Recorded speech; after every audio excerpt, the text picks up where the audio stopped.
Alors aujourd'hui, on m'a posé une question qui est assez intéressante, comme toutes vos questions d'ailleurs, mais qui permet d'en ouvrir sur une autre un petit peu plus profonde.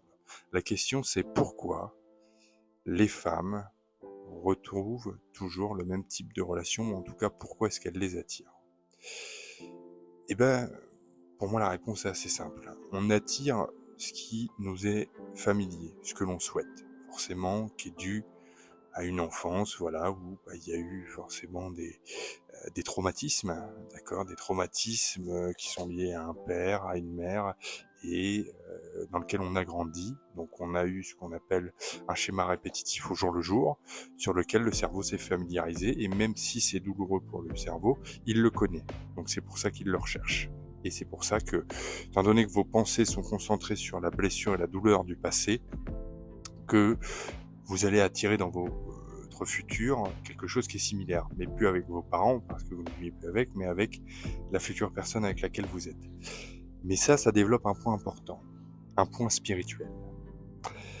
J'en appelle à votre conscience et votre inconscient, c'est de se dire que peu importe la relation dans laquelle vous êtes, qu'elle soit positive ou négative, à partir du moment où il y a de la difficulté d'un côté ou de l'autre, c'est positif. Pourquoi?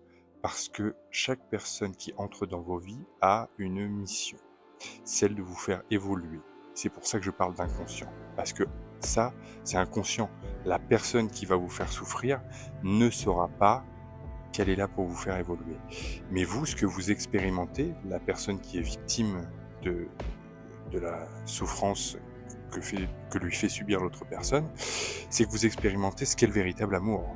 Le véritable amour, c'est celui qui pardonne, c'est celui qui aime de manière inconditionnelle, c'est celui qui est présent dans tous les bons moments. Et je pense que la finalité de la vie, c'est ça, c'est obtenir la paix et l'amour inconditionnel. Donc, le meilleur moyen de savoir si vous êtes une personne qui est en paix et qui est dans un amour inconditionnel, c'est d'avoir des personnes qui, autour de vous, se moquent de l'amour que vous leur donnez et vous traitent sans reconnaissance. Parce qu'ils savent que peu importe ce qu'ils feront, vous les aimerez. J'espère que vous avez suivi ce point particulier.